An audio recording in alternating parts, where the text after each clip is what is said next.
because we make very solid and petrified consensus about integrative bioethics, I propose to continue with our presentation. So the next presenter is Tomislav Janovic from University of Zagreb. Thank you. First of all, I would not like to thank the organizers for inviting me here, because this might present them some problems. Instead of that, just let me say very briefly that my topic will probably be still incomprehensible and uninteresting for our foreign colleagues, because it deals with the origins of integrative bioethics and the connection with another movement called the Praxis School of Philosophy, which thrived from the early 60s and was abruptly disintegrated in the late 80s. So I will just state my thesis at the outset that this is the right way to understand bioethics, the integrative bioethics movement, as a kind of byproduct of doctrinal adaptation that took place in the beginning of the 90s, in the times of transition, when the proponents of this praxis group tried to adapt to the new circumstances in the field, but also in society as such. Well, what are the reasons for this thing called doctrinal adaptation? I had some problems trying to find an apt term for this kind of transition. The reasons are, on my account, twofold: reducing dissonance between their own views, the views that were exposed, that were almost some kind of official philosophy during a very long period of time, and the new views, not only in politics or ethics, but also in the thing called Weltanschauung. So this is one thing. And the other is to retain the position of authority, both in the academia, but also in the wider community that they had before, during the 60s, 70s, and 80s. I mean, of course, I don't have time to elaborate a lot on this. But this is something that many people, both in Croatia and Serbia, know very well and are acquainted with very well. It is a controversial issue, I admit. But the problem is that we never, in this 20 years, had a chance to clearly to assess this period in our history of ideas and in our history. So what I will say now will be very sketchy, and I will assume that most of you, at least, know something about the Praxis group and the times when Marxism was not only dominating in philosophy and human sciences, humanities, but was actually a kind of official doctrine. Notwithstanding the difference between the two movements, between the integrative bioethics and the Praxis group, they still have, on my account, enough features in common to testify to this thesis, to their relatedness. These features do not are more formal features and practical features than theoretical ones, as we will see. So, very briefly, what is Praxis Group? It is a school of creative Marxism established by members of the Department of Philosophy, University of Zagreb in the early 60s, and had followers and ardent proponents in many university centers of former Yugoslavia, especially in Belgrade here at the Department of Philosophy. And here are some of the names, just some of the names. There are many others, of course, both in Zagreb and Belgrade. These are certainly the two most important people, and perhaps we should add Mikhail Makovic in Belgrade, if we should speak of some kind of narrow group who had most influence on what happened in this field. It is very important to say that there were international contributors to group's activities. We could not say that there were members of the Praxis School or even proponents, but they certainly participated in the discussions, and here are some names. So let's go further briefly. What are the most important activities?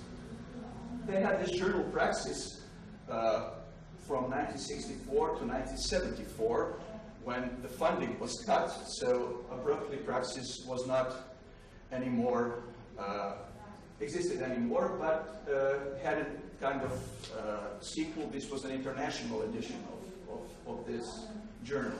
And very important to say, Cortula Summer School of Philosophy, members of the Praxis group are very proud on this school because many people, of which I have listed some on my previous slide, came to Cortula and discussed very important Marxist issue. What are the main targets of theoretical criticism of the Praxis group? Positivists of all sorts. What is the main target of political criticism? Nationalism and capitalism, that is market economy. What are positivists? One of the leaders of the Praxis movement names this as positivism. Very, very precisely, very modestly, as we see. This is my paraphrase.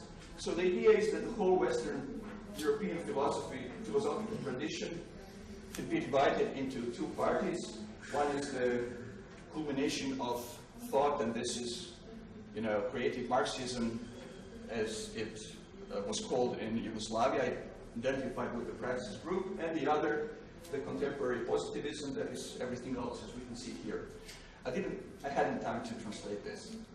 Perhaps you can recognize all kinds of movements that are included in this crazy idea, I would say.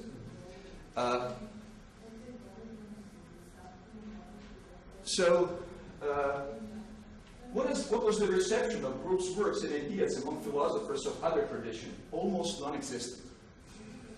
Of course, I would have to show this, but I cannot in 15, 20 minutes.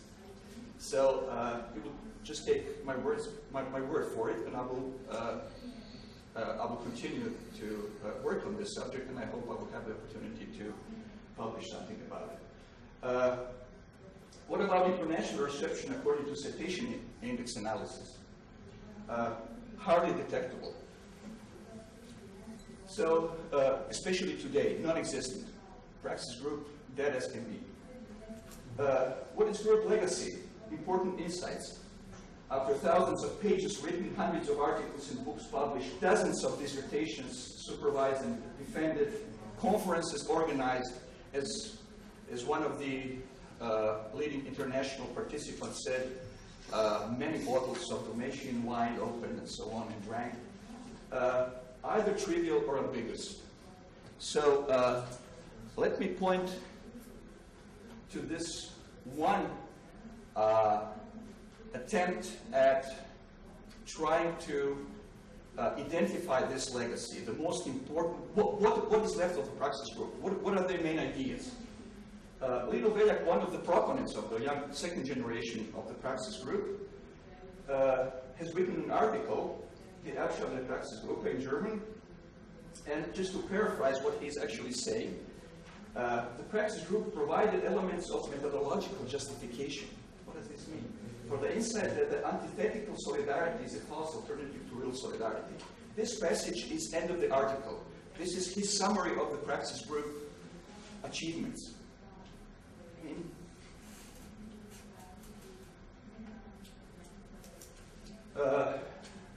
Praxis group has had very rarely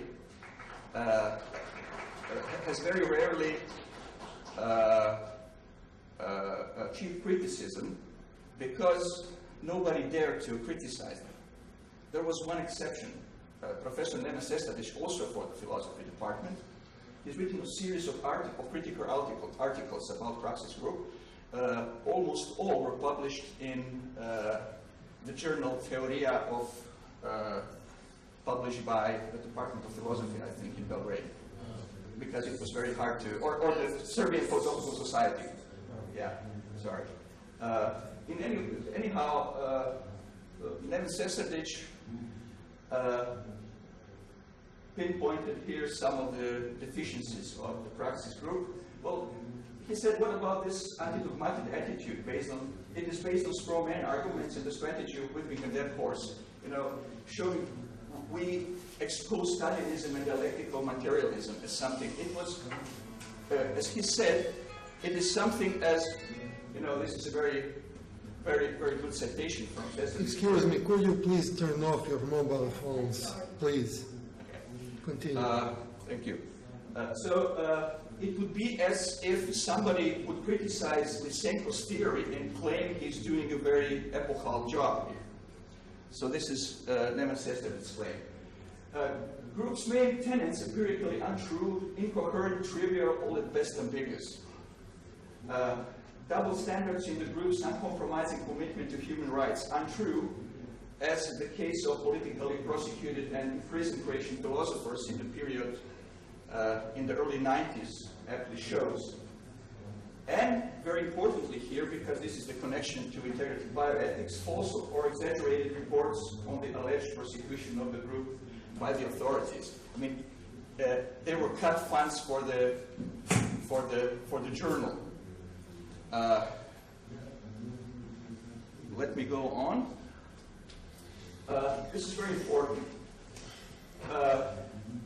What happened is that the second generation of Praxis group proponents, I'm speaking of proponents, not as members, this is unclear, but clearly there are many names that could be justifiably called proponents. They have changed their ideological position overnight, and it was typically from Marxism to some kind of liberalism. How can this be seen? Well, numerous courses of Marxism disappeared from the curriculum of the Department of Philosophy, Philosophical Faculty in Zagreb, and replaced by more appropriate or more appropriately labeled courses. In ethics, before transition, you had Kant, Fichte, and Marx almost exclusively the subjects of ethical courses, with some Hegel. Afterwards, we have only Kant and Fichte left, with some more Hegel, perhaps. This is my point. No external, or at least detectable, pressure. Marxism just disappeared. People who, for 25 or maybe more years, endorsed Marxism, I'm speaking of the second generation, not of the first generation, suddenly ceased to be Marxists. Overnight. Interesting fact. Nobody has written about this, to my knowledge, or very, very scarcely. And, of course, the appropriate adjustments of CV to the four department members. Example, and this is a very good example, as a minister, Neven Sesadic also pointed to this. We had two ministers, philosophers in Croatia, not very fortunate. This Gvozden Flego never mentioned that he worked for 20 years almost at the chair, or maybe less, not 20 years, but at least 15 years at the chair for Marxism. And he just said chair of social philosophy. Chair of social philosophy never existed before 1990. And this is important. These are chairholders of ethics for my subject, Milan Tanberga and Ante Čović. Here are their short biographies.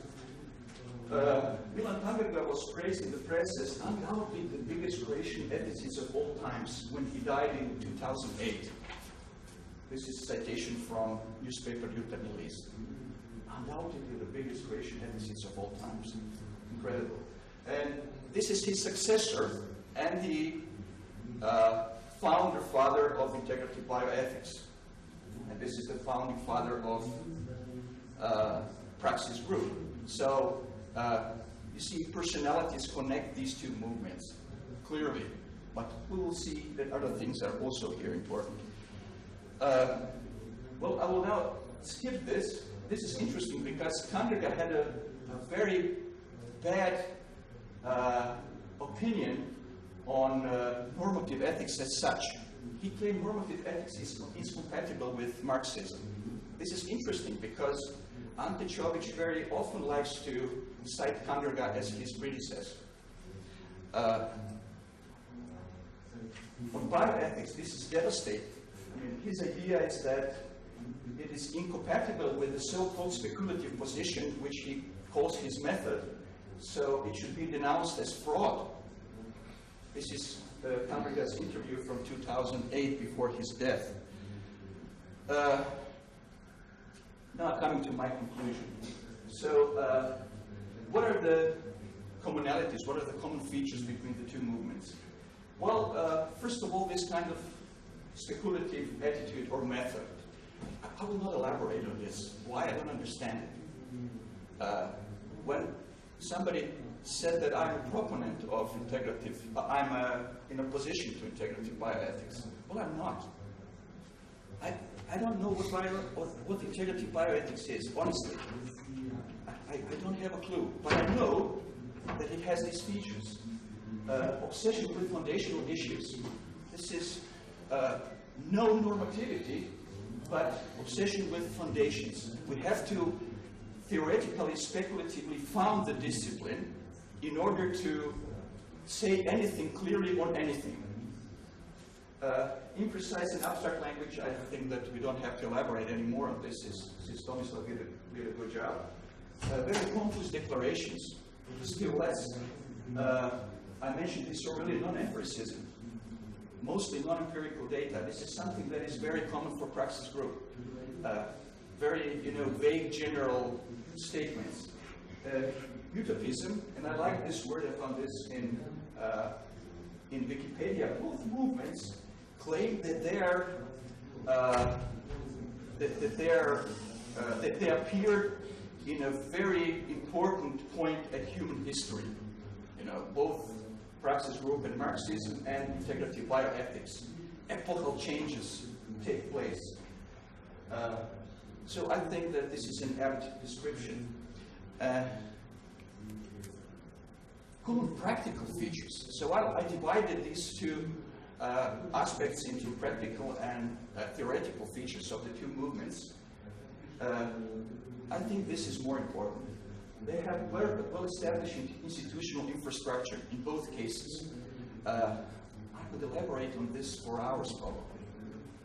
Both praxis group and integrative bioethics. No wonder the two movements are so tightly connected through their founders that one learned from the other. Self-reviewed journal and articles don't exist in the peer review process. Tomislav talked about it. Self-publishing phenomenon of samizdat, as I like to call it. Over-publishing of the same, more of the same, more of the same. Discrepancy between declared and real scientific influence. I think that you mentioned something about it too. Discrepancy between domestic, regional, and international reception. Well, we can say now the movement are internationally, some people from the international community at least heard of them, but we cannot speak of reception.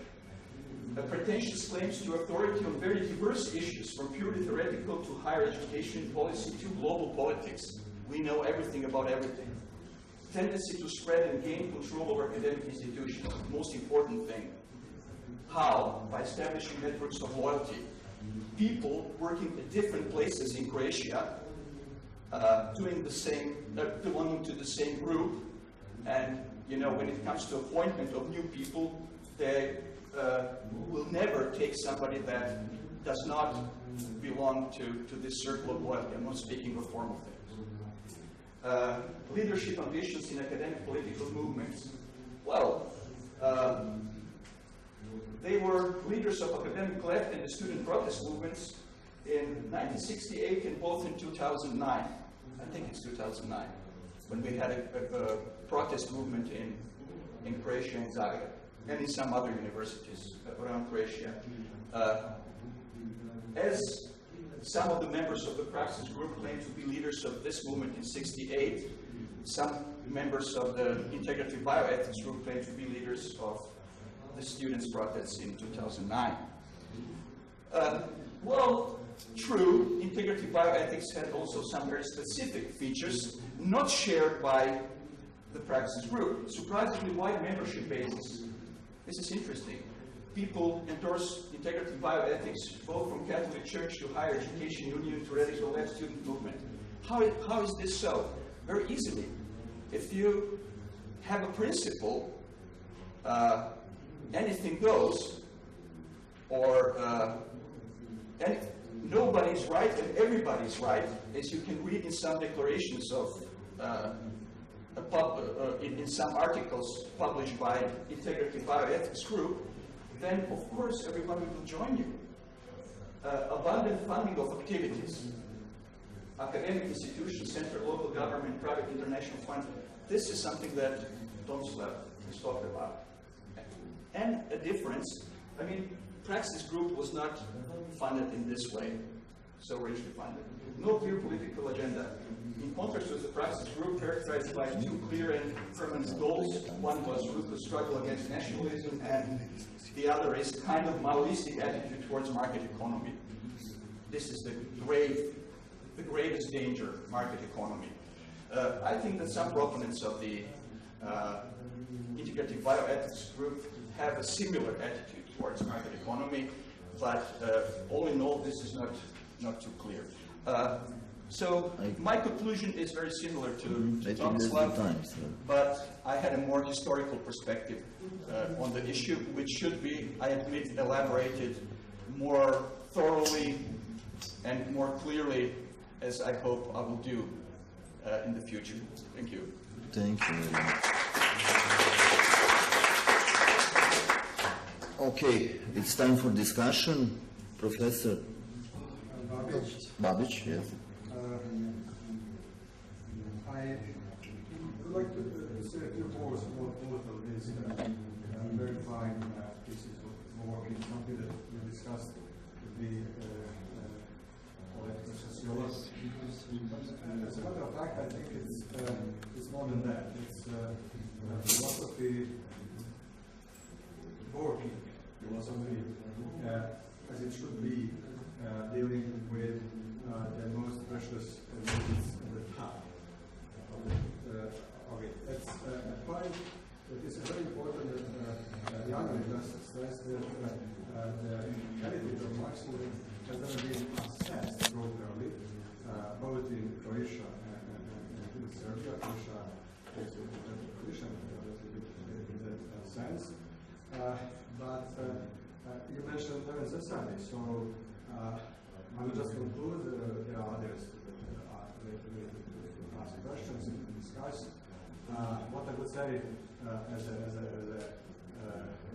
comprehensive point from my opinion is that never societies would be proud to hear you two guys if he was now with us.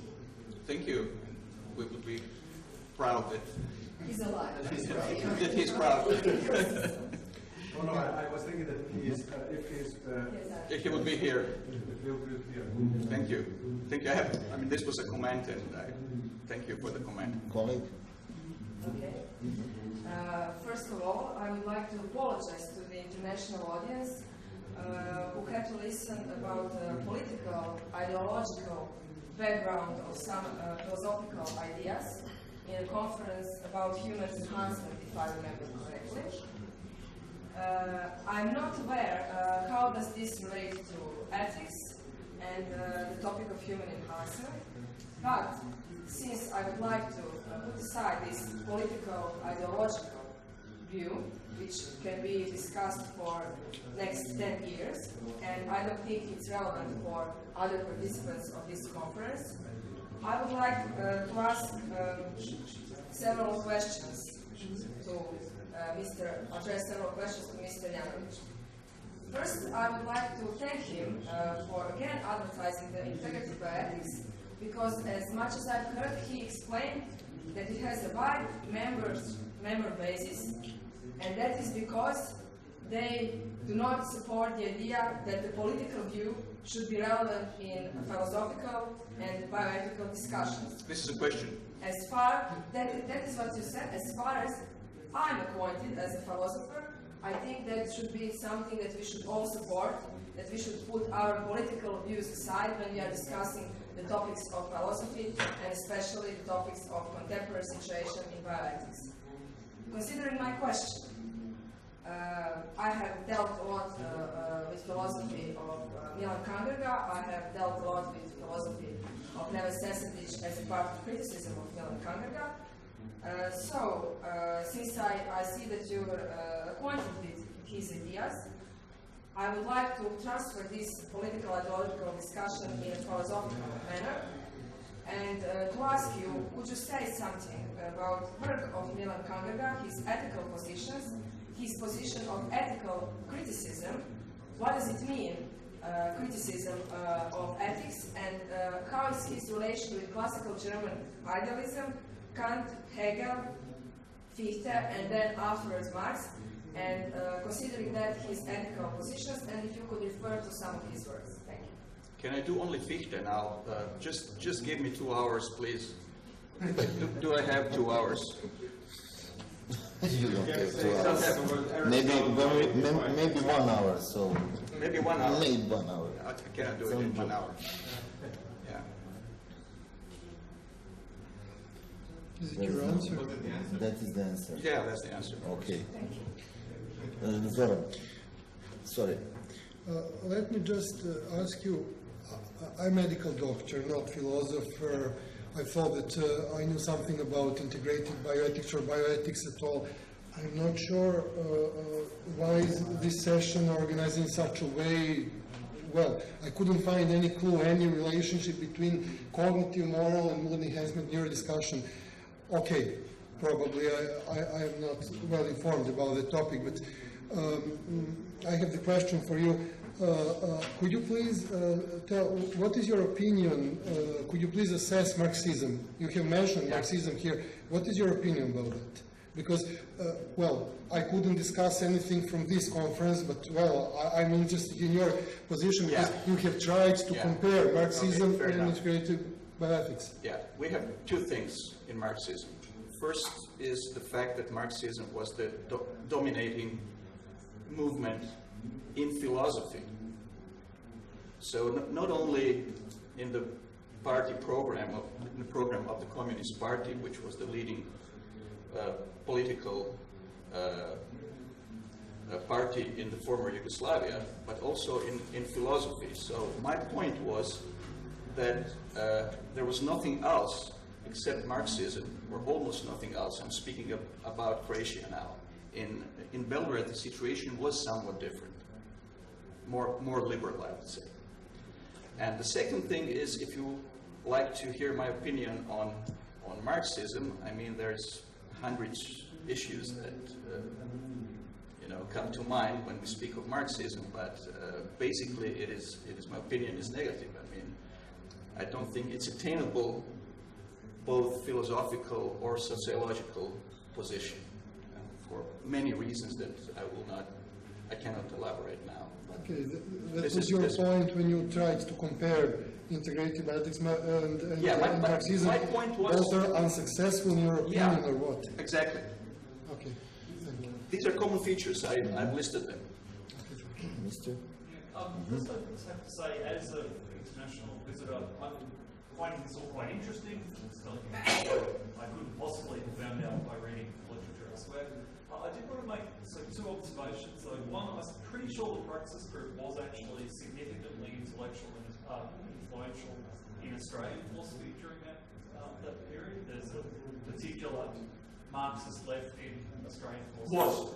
Yes, was in that period. That was. I suspect, quite influenced by the Praxis Group. Secondly, the phenomenon you described of people rebranding their Marxism is not unique. Sure. To this region, that happened worldwide. That people, in 86, 87, people are still teaching courses in Marxist philosophy. By 91, 92, it's all changed in the way you describe it. So, but this is interesting. Why did this happen in Croatia? That people who not only endorsed Marxism, but also claimed to live Marxism, suddenly eradicated Marxism from from their CVs, from their curricula, from, no trace of it anymore in the 90s. I just want to point you to one fact. I mean, it's really interesting. Before 1990, all or almost all articles on Marxism, hardly anyone without mentioning Marx. This is the dissertation, Marxism as Philosophy of the World. And now, after 1990, liberalism and then integrative bioethics. Well, how come this coincided with the political, change of political climate? But my point is simply that that occurred worldwide, and to a certain, I mean, to the extent that you thought that the plausibility of Marxism was dependent upon examples of what we used to call actually existing socialism, and then those systems collapsed, it wasn't unreasonable to say, oh right, that was, that was a mistake. Of course, many people didn't say that. They just. This is my point. Sorry, this is a crucial issue that you just glossed over now. Who said that it was a mistake? Where will you find this? Sorry, we were wrong. Yeah, no, for years, we endorsed the wrong doctrine. Yeah, I can't comment on that. Appointed people as professors, supervised dissertations, written thousands of pages, organized conferences and conferences without question. Just by chance. Ladies at first.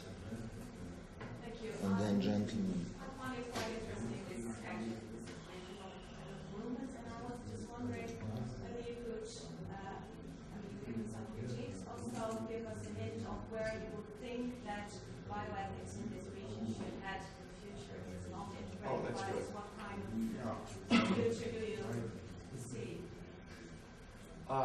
I kind of have a similar idea as the one that was already heard here. So I think that bioethics should be somehow connected to the real world issues.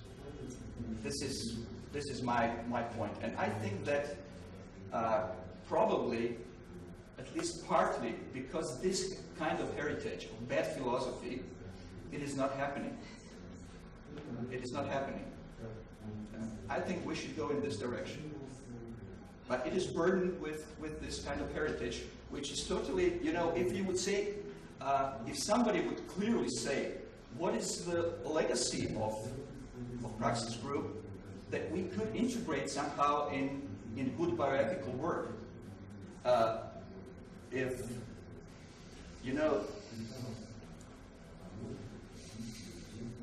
sorry,